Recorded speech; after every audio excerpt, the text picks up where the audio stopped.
Assalamualaikum warahmatullahi wabarakatuh. Bismillah, alhamdulillah, wassalatu wassalamu ala rasulillah. Allahumma la sahla illa ma ja'altahu sahla. Wa anta ya hayyu ya qayyum. Taj'alul hazna idha syi'ta sahla.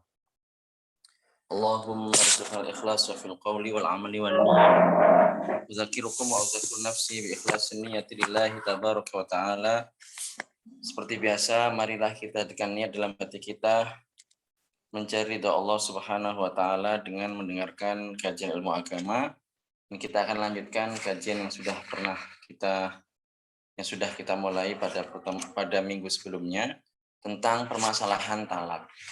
Jadi pada saat itu kita sudah menjelaskan bahwasanya talak itu dibagi menjadi beberapa macam. Ada yang berdasarkan ketegasan, ada yang berdasarkan jumlah. Nah, pada kali ini kita akan membahas mengenai pembagian talak berdasarkan dari segi sunni ataupun bid'ah. Halaman 65 bisa dibuka. Jadi dalam beberapa pembagian talak itu, talak dibagi menjadi talak sunni dan talak bid'ah. Apa yang dimaksud dengan talak sunni? Yaitu talak yang dijatuhkan suami melihat dari kondisi si istri. Kapan? Ketika seorang suami menjatuhkan talak kepada istrinya yang di dalamnya itu tidak terdapat penyesalan. Kemudian seketika istri itu ya dapat memulai iddah.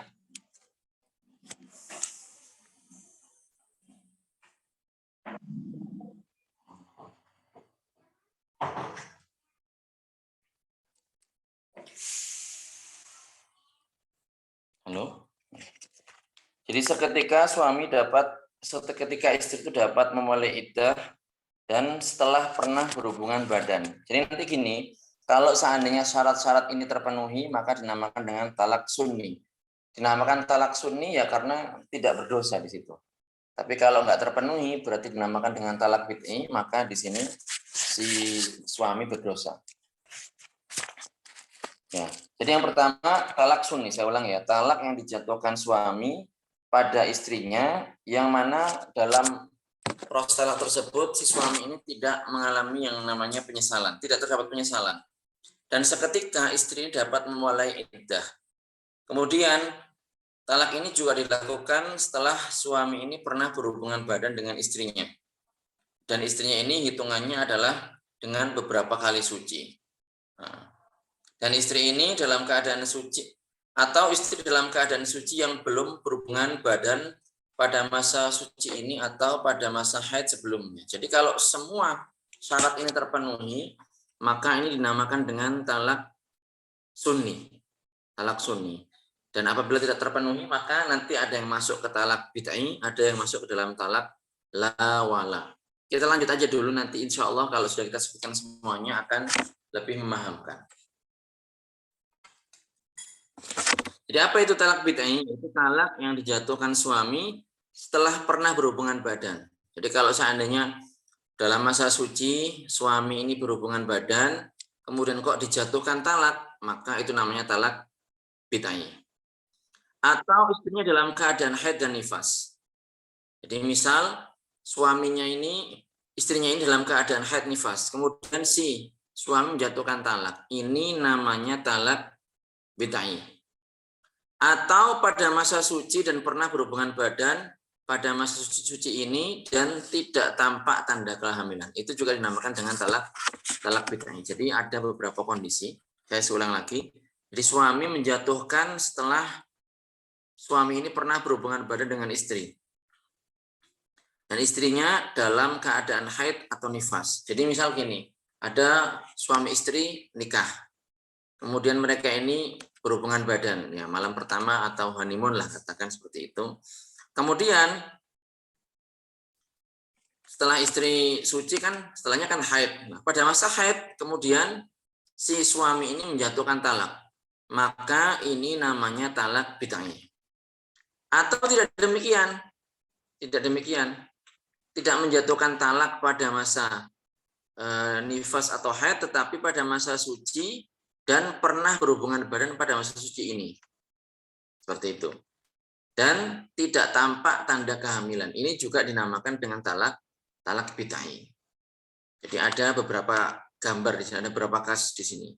Kemudian apabila tidak bid'ah dan juga tidak sunni, maka dinamakan dengan talak la wala. Apa itu? Yaitu talak yang bukan sunni dan juga bukan talak bid'ah. Ini istilah saja ya, istilah saja. Cuman yang jelas nanti akan kita sebutkan bahwasanya talak bid'ah itu hukumnya haram. Dan walaupun hukumnya haram, maka talak ini jatuh. Jadi ketika seorang suami menjatuhkan talak kepada istri dalam kondisi istrinya itu haid, maka ini namanya talak bid'ah. Atau dalam kondisi suci dan si suami melakukan hubungan badan dalam kondisi suci tersebut, kemudian setelahnya mentalak, ya, ini juga dinamakan dengan talak bid'ah jika memang tidak terdapat tanda kehamilan. Nah, yang ketiga sekarang bukan talak sunni, juga bukan talak bid'ah. Apa itu atau kapan itu? Yaitu ketika si suami menjatuhkan talak kepada istrinya dalam kondisi-kondisi berikut. Yang pertama adalah kondisi ketika suami istri ini belum pernah berhubungan badan sama sekali. Nikah, ya, jadi jadinya janda kembang nanti, istilah orang kita janda kembang. Jadi istrinya ini masih perawan. Nikah, setelah akad, nggak tahu kenapa, gimana ceritanya, kemudian si suami itu menjatuhkan talak. Maka itu namanya talak la wala. La wala, la bukan sunni, wala dan juga bukan bid'ah. Kemudian yang kedua adalah menjatuhkan talak kepada istri yang belum baligh. Itu juga dinamakan dengan talak la wala. Misal menikah dengan anak kecil, boleh. Dan ini bukan pedofilia seperti yang diklaim oleh sebagian orang, bukan. Jadi ini pembahasan kita adalah menikah ya. Menikah, dan menikah itu tidak harus seketika langsung berhubungan badan. Di dalam agama Islam itu legal syar'an, secara syariat, seorang laki-laki menikah dengan perempuan yang belum baligh, boleh. Tapi apakah boleh dijima? Lah ini ya lain pembahasan. Pembahasan kita dalam mengenai nikah. Kalau seandainya ada yang bertanya, terus manfaatnya apa, Ustaz? Wong belum bisa dijima. Lah ini menjadi boleh berduaan, boleh dibawa kemana, dan seterusnya. Ini kan ada ketentuannya. Jadi istri yang belum baligh apabila ditalak oleh suaminya, maka talaknya ini adalah talak la wala. Kemudian yang ketiga adalah mentalak istri yang kondisinya adalah menopause. Ini juga dinamakan dengan talak la wala. Kemudian yang keempat adalah istri dalam kondisi hamil kemudian ditalak. Ini juga sama, namanya talak la wala.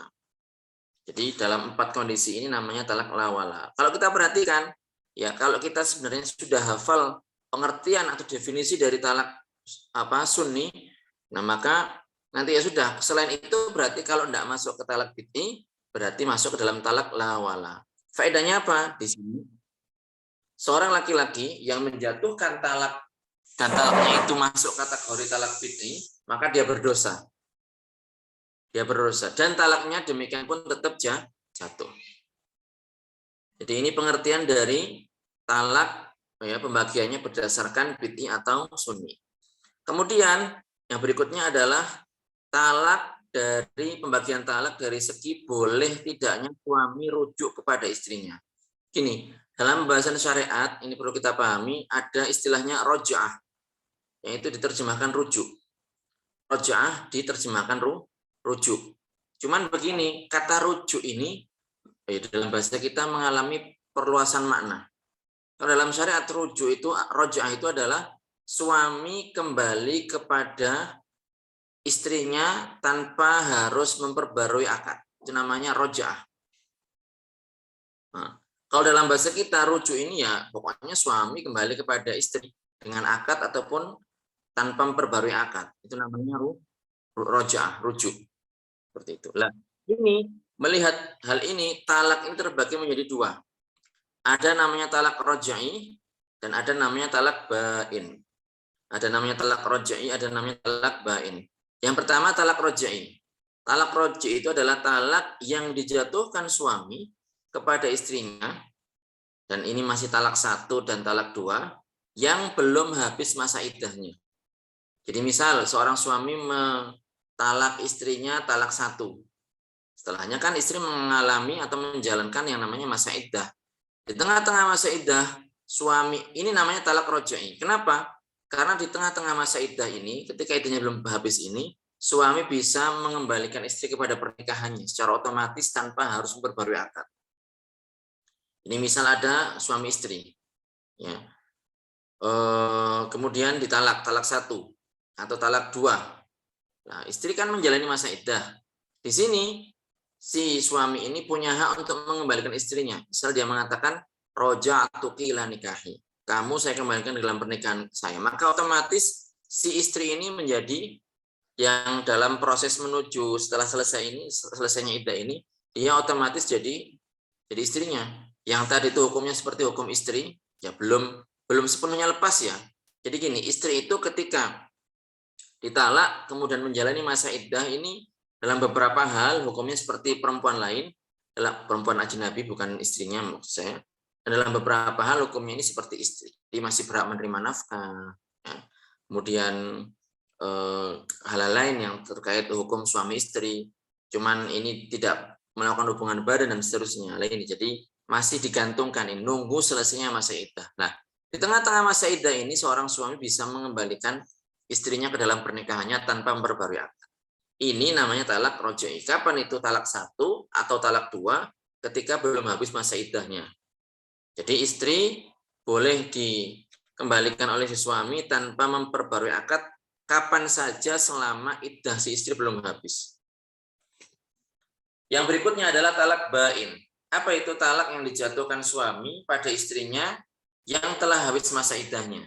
Sudah, kalau sudah habis masa iddahnya selesai berarti. Kalau pengen kembali berarti harus dengan akad nikah baru. Jadi di sini suami boleh rujuk kepada istrinya tetapi dengan akad dan mahar yang baru beserta wali beserta 2 saksi sebagaimana awal pertama kali nikah. Kemudian yang berikutnya adalah pembagian talak dari segi munajjaz dan mu'allaq. Dari segi munajjaz dan mu'allaq. Yang pertama munajjaz, yaitu pernyataan talak seorang suami kepada istrinya tanpa dikaitkan dengan syarat tertentu. Seperti perkataan suami, saya menceraikan kamu, saya menceraikan istriku, misalnya. Engkau saya cerai, wahai istriku, misalnya bilang seperti itu. Maka di sini otomatis jatuh talak. Ya, sejak suami mengucapkan kalimat ini, tidak perlu menunggu apapun. Setelah usai suami mengatakan perkataan itu, maka ini istri langsung jatuh talak. Ini namanya munajjaz, jatuh talak seketika. Yang berikutnya adalah mu'allaq, yaitu pernyataan talak dengan dikaitkan dengan syarat tertentu. Suami menyatakan talak tapi dikaitkan dengan syarat tertentu. Misal suami mengatakan kepada istrinya, kalau kamu keluar rumah, maka kamu jatuh talak. Kalau kamu ke rumah si fulan, masuk ke rumah si fulan, maka kamu jatuh talak. Kalau kamu melakukan ini dan itu, maka jatuh talak. Berarti perkara yang dikaitkan ini apabila terjadi jatuh talak. Kalau hujan turun, maka jatuh talak. Kalau hujan turun ya berarti jatuh talak. Kalau enggak ya enggak. Seperti itu. Ini namanya talak mu'allaq. Jadi jatuhnya kapan? Apabila perkara yang dikaitkan itu terjadi. Jadi ini pembagian talak ya. Ada beberapa macam bagian dan sudah kita sebutkan. Kemudian kemarin ada yang nanya, perbedaannya apa antara talak dengan fasakh itu? Apa perbedaannya? Jadi kalau talak itu ya disebabkan oleh perkataan suami. Sedangkan fasakh ini adalah apabila ada beberapa syarat yang tidak terpenuhi. Batalnya akad atau lepasnya ikatan pernikahan antara suami istri yang disebabkan terjadinya cacat atau kerusakan pada akad itu sendiri. Atau disebabkan hal-hal yang datang di kemudian hari yang menyebabkan akad tidak dapat dilanjutkan. Itu namanya fasakh. Nah, ini ada beberapa macam perpisahan akibat fasakh ini. Yang pertama adalah furqah, perpisahan i'sar, karena si suami ini tidak punya kemampuan untuk menunaikan mahar atau menunaikan nafkah wajib. Maka di sini suami diberi masa tenggang 3 hari, kemudian setelahnya membatalkan akad nikah kalau seandainya tidak terpenuhi apa yang yang menjadi kewajibannya. Kemudian yang kedua adalah furqat uyub. Furqat uyub. Jadi perpisahan antara suami istri akibat mendapati aib pada pasangan. Misalnya nikah ternyata tertipu pasangannya ini gila umpamanya. Atau impoten, tidak bisa berdiri sama sekali. Atau misalnya kemaluan perempuan ini tersumbat oleh daging ataupun tersumbat oleh tulang. Maka ini boleh ya pasangannya ini melakukan pembatalan akad. Nah, ini namanya fasah dikarenakan ada aib semacam ini. Kemudian yang ketiga adalah furqah wa syubhah. Jadi perpisahan dikarenakan hubungan badan antara ibu mertua atau anak tirinya karena mengira ini adalah istrinya, dan ini nggak disengaja. Misal ada suami istri, kemudian nggak tahu gimana ceritanya masuk kamar langsung berhubungan badan, dikira istrinya ternyata ibu mertuanya atau ternyata anak perempuannya dari suami sebelumnya, maka ini namanya furqah wa syubhah. Nah, furqah wa syubhah. Kemudian yang keempat adalah perpisahan akibat salah satu pasangan suami istri masuk Islam. Jadi misal ada orang suami istri sama-sama Nasrani, kemudian satunya masuk Islam tanpa yang lain, maka di sini harus dipisahkan. Harus dipisahkan. Kecuali kalau maksudnya bareng ya, masuk bareng berarti ya tetap pernikahannya ini tetap sah. Kemudian yang kelima adalah perpisahan akibat salah satu pasangan suami istri ini keluar dari agama Islam. Ini bagi yang pernah belajar mukhtasar, saya rasa sudah paham. Di suami istri muslim, kemudian satunya murtad atau murtad ya, bukan harus pindah agama, tidak syarat seperti itu, tidak harus syarat dia ikrar keluar dari agama Islam, tidak, tapi bisa juga melakukan perbuatan yang merupakan kufur keyakinan, kufur perbuatan, kufur perkataan. Misal kufur perkataan, misal orang mencaci maki Allah, menentang atau protes kepada Allah, menistakan Rasulullah, syariat Islam, malaikat, menistakan Al-Quran, mendustakan ayat-ayat Al-Quran, walaupun ini dikerjakan dalam kondisi marah ataupun bercanda, maka ini termasuk kufur, murtad. Jika suami atau istri melakukan itu, maka di sini dipisah. Contoh kufur perbuatan, misal menyembah manusia, menyembah hewan, menyembah pohon, matahari, bulan, bintang, melempar mushaf ke tempat-tempat yang menjijikan dan kotor, menginjak Al-Quran. Ini contoh kufur perbuatan. Atau kufur keyakinan, meyakini hal yang tidak layak bagi Allah Subhanahu wa taala. Salah pilih guru ngaji di tempat orang-orang yang mengajarkan akidah tasbih, menyerupakan Allah dengan makhluknya, meyakini bahwasanya Allah berada di atas langit, meyakini Allah bersemayam, meyakini Allah duduk, Allah bertempat, Allah di mana-mana misalnya. Punya keyakinan seperti itu, maka di sini dia telah terjatuh pada perbuatan kufur. Nah, di sini harus dipisahkan. Pasangan suami istri yang salah satunya keluar dari agama Islam ini harus dipisahkan. Harus dipisahkan. Kapan? Ini apabila terjadi kufuran dan belum pernah berhubungan badan sama sekali. Atau pernah berhubungan badan dan tidak kembali ke dalam agama Islam. Jadi ada perinciannya. Suami istri ini ada kalanya ketika terjadi perbuatan murtad dari salah satunya, ini ada kalanya belum berhubungan badan. Kalau belum berhubungan badan, sudah otomatis ini fasakh, pernikahannya rusak. Nah, kalau seandainya sudah melakukan hubungan badan, maka di sini ditunggu sampai masa iddah. Kalau setelah sampai masa iddah habis, yang murtad ini tidak kembali ke dalam agama Islam, maka pernikahannya ini rusak. Tapi kalau dia ternyata dikasih wawasan, dikasih pemahaman, dan kembali ke dalam agama Islam dalam masa iddah, maka di sini pernikahannya tetap sah. Tetap sah. Tapi kalau sampai masa iddah habis, tidak kembali, jadi kembalinya ini setelah masa iddah habis, maka di sini pernikahannya ini rusak dan harus diulang kalau ingin kembali. Yang berikutnya adalah furqah radha, perpisahan akibat terjadi penyusuan. Jadi misal ya laki-laki menikah dengan perempuan dewasa, kemudian menikah dengan bayi perempuan umpamanya. Nah ini kemudian disusui oleh istrinya yang pertama. Nah ini kan masih bayi kan, namanya jadinya anak ini jadinya yang asalnya istrinya menjadi anak rodho seperti itu. Maka di sini harus dipisah. Dan yang semisalnya, jadi banyak sekali ya contoh fasakh di sini saya sebutkan 6 macam contoh. Nah, kalau kita ingin menyimpulkan apa sih perbedaan antara talak dengan fasakh. Jadi perbedaannya adalah pertama, kalau fasakh ini tidak dibatasi oleh bilangan. Jadi nggak ada namanya fasakh 1, 2, 3, nggak ada. Tapi kalau talak ya ada bilangannya, talak 1, talak 2, dan talak 3. Maksimalnya talak 3, dan ini bagi laki-laki yang merdeka. Kalau budak 2. Itu yang pertama. Yang kedua, jika terjadi fasakh 3 kali atau lebih dan mantan suami ingin kembali, maka mantan istri ini tidak perlu dinikahi oleh laki-laki lain. Dinikahi oleh suami kedua, tidak harus seperti itu. Tetapi ya tinggal melakukan akad baru. Beda halnya dengan masalah talak.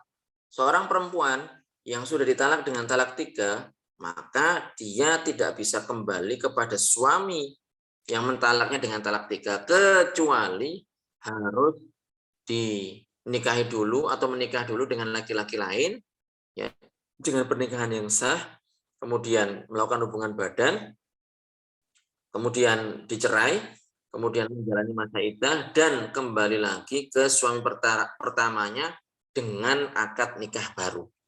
Nah, itu perbedaan antara khulu dengan perbedaan antara fasakh dengan talak. Jadi kalau fasakh itu nggak ada bilangannya, kalau talak ada bilangannya. Kalau fasakh ini seandainya terjadi 3 kali tidak harus dinikah dulu si perempuan ini dengan laki-laki lain. Tapi kalau talak 3 kali maka harus dinikah terlebih dahulu oleh laki-laki lain. Itu perbedaan antara fasakh dengan khulu. Fasakh dengan talak. Nah, dari tadi ngomong khulu melulu, apa sih khulu? Khulu itu secara bahasa artinya melepas. Melepas atau menanggalkan. Jadi kalau orang memakai baju, khala'tu thawbi berarti dia menanggalkan pakaiannya. Kenapa? Karena dalam Al-Qur'an itu perempuan dan laki-laki yang mereka ini suami istri itu diumpamakan sebagai pakaian bagi pasangannya. Allah Subhanahu wa taala berfirman, "Hunna libasul lakum wa antum libasul lahun." Jadi mereka adalah pakaian bagimu dan kamu pun merupakan pakaian bagi mereka. Sedangkan secara istilahnya khulu ini biar tahu. Secara istilah adalah perpisahan antara suami istri dengan ganti yang maksud yang dicari yang akan diterima oleh suami. Jadi nanti si istri itu pada prakteknya akan memberikan tebusan, saya membayar sekian supaya diceraikan oleh si suami. Itu adalah pengertian dari khulu. Dasar hukumnya ya adalah firman Allah Subhanahu wa taala ya sebelum ijma, setelahnya ijma, yaitu fa in tibna lakum an syai'im minhu nafsa. Jadi apabila mereka kaum perempuan ini menyerahkan kepada kamu wahai laki-laki sebagian dari mas kawin itu, maka terimalah dengan senang hati. Dengan senang hati. Jadi artinya apa? Kalau seandainya si istri ini sudah tidak cocok, tidak mood lagi dengan si suami, kemudian menebus dirinya, suaminya mau ya silahkan. Ini namanya khulu. Sebagaimana yang dikatakan oleh Rasulullah SAW kepada salah seorang sahabat yang bernama Thabit bin Qais, beliau mengatakan ya kepada sahabat ini terkait urusan istrinya, iqbalil hadiqah wa talliqha tatliqah. Jadi ditawari pada saat itu Thabit ini untuk menerima kebun kurma. Kemudian Rasul minta nasihat kepada Rasul, ya sudah kamu terima itu dan kamu ceraikan dengan 1 talak. Nah, jadi itu adalah kasus khulu. Jadi si istri menebus dirinya kepada si suami. Kalau suaminya mau maka ini namanya khulu. Jadi khulu ini hukumnya makruh kecuali dalam kondisi tertentu. Kapan? Kondisi perpecahan antara suami istri. Misal si istri ini dalam kondisi yang tidak bisa disatukan kembali, takut dan lalai dalam menunaikan hak pasangan, atau memang si suami ini benci sekali dengan istrinya, atau sebaliknya si istri benci dengan suami dikarenakan perbuatan-perbuatan yang tidak seharusnya. Selingkuh. Ini perlu kita pahami ya. Selingkuh di sini adalah melakukan hubungan yang tidak legal secara syariat. Gitu. Tapi kalau seandainya suami misalnya menikah lagi walaupun tanpa sepengetahuan istri, ya ini diperbolehkan oleh syariat. Kita tidak menyebutnya itu dengan selingkuh karena kata selingkuh itu konotasinya jelek. Di sini selingkuh ya maksudnya berzina misalnya. Berzina dengan perempuan lain atau dengan laki-laki lain.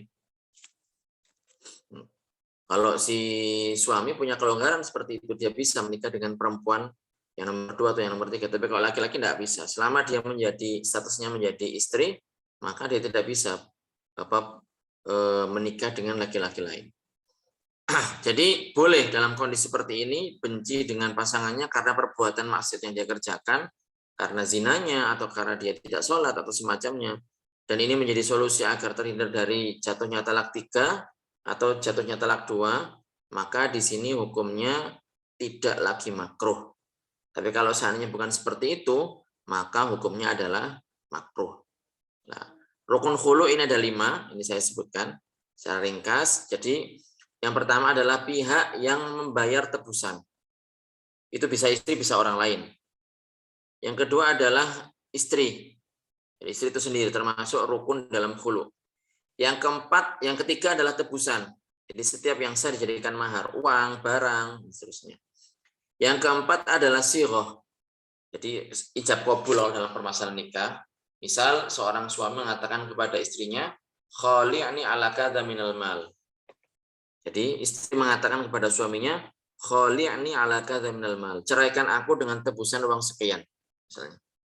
Maka di sini namanya khulu. Kemudian suami mengatakan khala'tuki ala kadza minal mal. Aku ceraikan kamu dengan tebusan uang sekian. Maka di sini namanya khulu. Dan yang keempat adalah suami. Dengan ketentuan suami ini adalah orang yang punya wewenang untuk menceraikan, karena nanti ada dalam beberapa kasus suami itu tidak bisa menceraikan istrinya. Nah itu. Nah, perincian secara detail ya secara terperinci, contoh-contoh kasus, kemudian permasalahan yang sedang viral, insya Allah akan kita lanjutkan pada pertemuan berikutnya, pada sesi berikutnya. Jadi mohon dimaklumi, kita nggak apa ya dikit-dikit setengah jam selebihnya kita tanya jawab. Yang penting kita istiqomah. Ini langsung saya jawab. Kalau nanti di pertanyaan kok sudah nggak ada yang nanya, maka akan saya akhiri.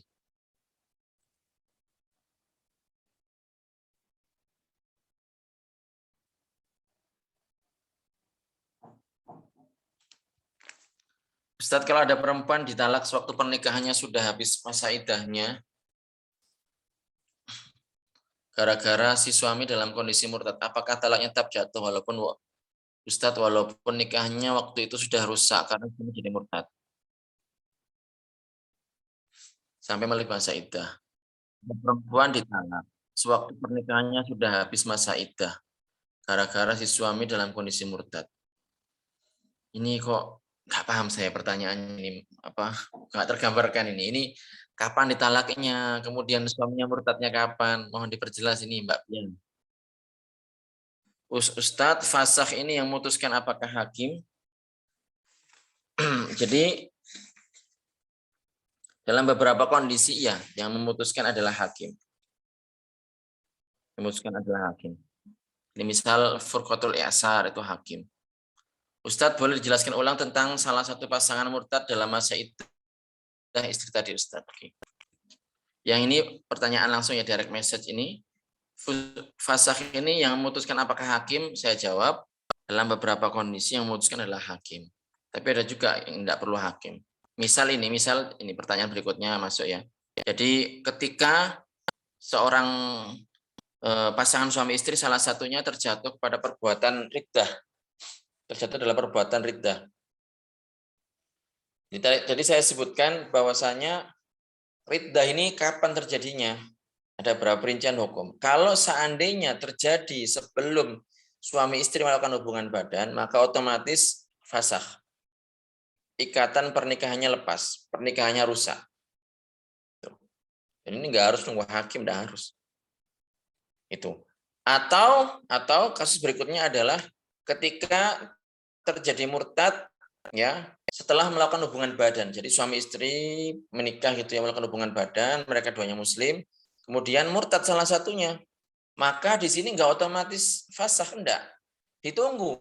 Yang murtad ini dituntut untuk masuk Islam. Kalau dia nggak masuk ke dalam Islam dalam masa iddah sampai masa iddahnya habis, maka di sini dikatakan infasakhul akad, nikahnya rusak. Tapi kalau seandainya masuk Islam dalam masa iddah, maka pernikahannya tetap sah. Itu al-faqirah. Seorang istri mengajukan khulu itu jatuh talak berapa, Ustadz? Tidak jatuh talak. Kalau itu pendapat. Ustadz, untuk memperbarui talak bain, apakah butuh saksi? Memperbarui talak bain, maksudnya gimana? Memperbarui talak bain. Kok talak diperbarui, maksudnya gimana ini? Yang jelas gini, talak maupun rujuk itu tidak butuh saksi. Jadi misalnya seorang suami bilang, aku menceraikan istriku, di kamar sendiri jatuh. Atau seorang suami, saya merujuk istriku, ya rujuk.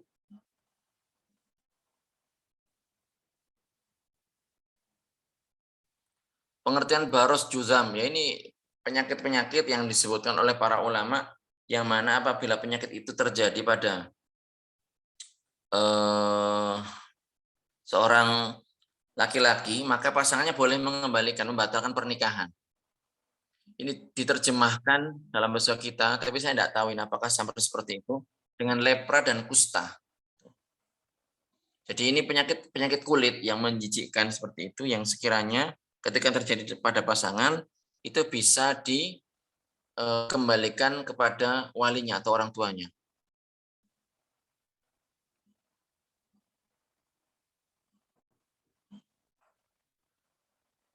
Jadi dia ditalak sewaktu si suami jelas sudah murtad, namun si suami tidak tahu kalau dia lagi murtad. Setelah belajar si suami taubat. Pertanyaannya, apakah talak yang dulu tetap jatuh? Oh gitu. Bentar.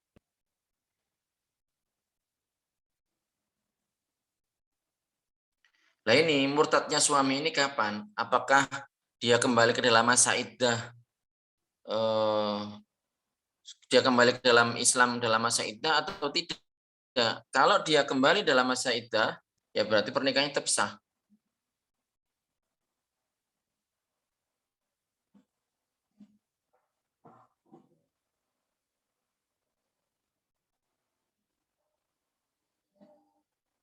Maaf Ustadz, berarti terjadinya murtad suami tadi saat istri berada di masa iddah. Kemudian ditunggu ya Ustadz. Apa yang ditunggu ini? Oh ya, paham saya. Jadi tolong kalau bertanya ini kan ada beberapa pertanyaan, jadi saya harus nyambungkan dengan yang mana ini. Jadi gini, kalau seandainya si suami tadi berada dalam masa iddah, jadi murtadnya suami tadi dalam masa iddah, maka di sini ya ditunggu, artinya tidak otomatis nikahnya itu infasakh. Jadi misal gini, ada suami istri, suami murtad. Nah, di sini ditunggu suaminya ini kembali ke dalam Islam nggak dalam masa iddah. Kalau seandainya kembali ya sudah, berarti pernikahan mereka masih tetap utuh. Tapi kalau seandainya tidak kembali sampai masa iddah habis, maka ya sudah pernikahannya ini menjadi terlepas, menjadi putus. Tapi dalam kondisi seperti ini istri tidak bisa nikah dulu. Istri yang muslim ini nggak murtad ini tidak bisa nikah, harus nunggu. Karena masih belum nunggu statusnya ini, masih depending lah kalau bahasa gampangannya itu pernikahannya itu. Apabila salah satu dari pasangan suami istri sudah pernah melakukan hubungan badan, kemudian terjatuh pada perbuatan riddah. Ini pernikahannya depending. Bagaimana jika ada pasangan yang sudah tidak pernah berhubungan suami istri atau sudah tidak terus ranjang selama bertahun-tahun? Apakah secara otomatis jatuh talak meskipun tak ada ucapan saya mentalak kamu? Tidak, tidak otomatis jatuh talak.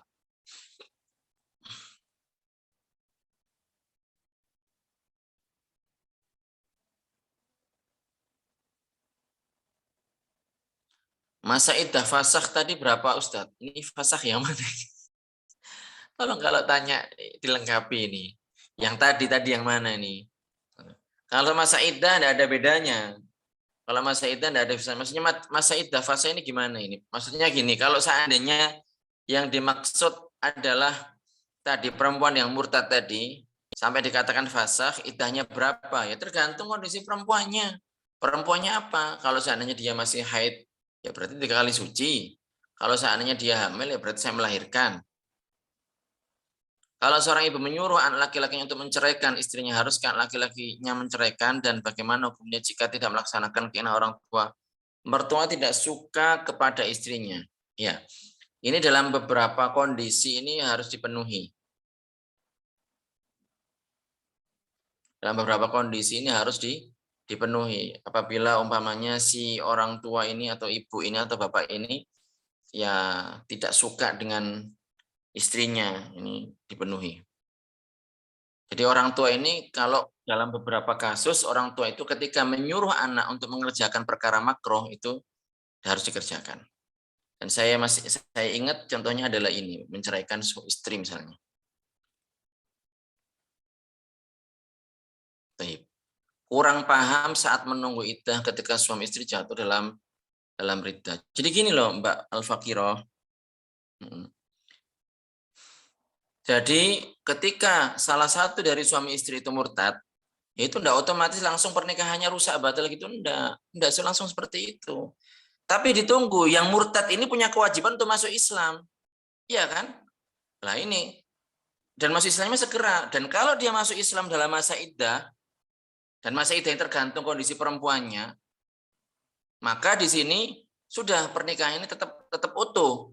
Tapi kalau seandainya sampai masa iddah nggak kembali dalam Islam, berarti sudah pernikahannya di situ dikatakan terlepas. Misal Zaid menikah dengan Hindun misalnya. Kemudian Zaid ini murtad. Hindun ini masih haid. Jadi Hindun ini adalah perempuan yang aktif. Haid dan suci lah. Pada saat si Zaid murtad ini berarti sudah ini ditunggu, ini tidak langsung dikatakan pernikahannya itu rusak. Ditunggu si Zaid ini masuk Islam dulu apa enggak dalam masa iddah. Kalau dalam masa iddah dia kembali ke dalam agama Islam, berarti sudah pernikahannya tetap sah, tetap utuh. Tapi kalau sampai masa iddah enggak kembali, maka di sini berarti pernikahannya ini rusak.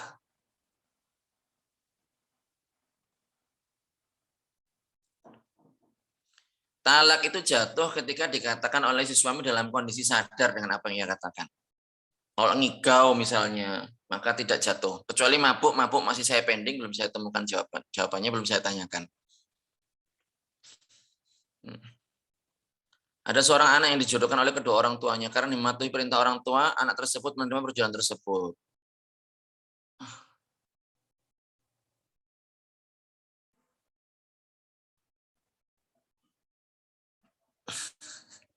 Apakah yang harus dilakukan oleh orang tersebut? Apakah ia tetap mempertahankan rumah tangganya atau menceraikan istrinya? Waduh, pelik juga ini.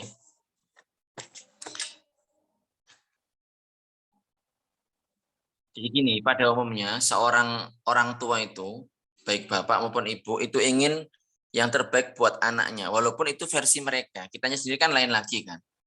Ya sudah dikomunikasikan yang baik, misalnya dicoba dulu, setelah dicoba kok ternyata tidak nyaman, dicoba lagi. Siapa tahu itu yang terbaik.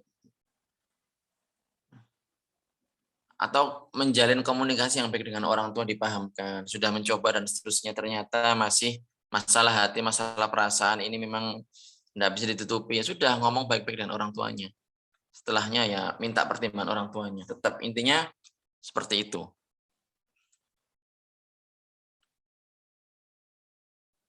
Iya, jadi tidak hanya dalam masalah, dalam segala masalah harus saling mengingatkan, Mbak Al-Faqirah.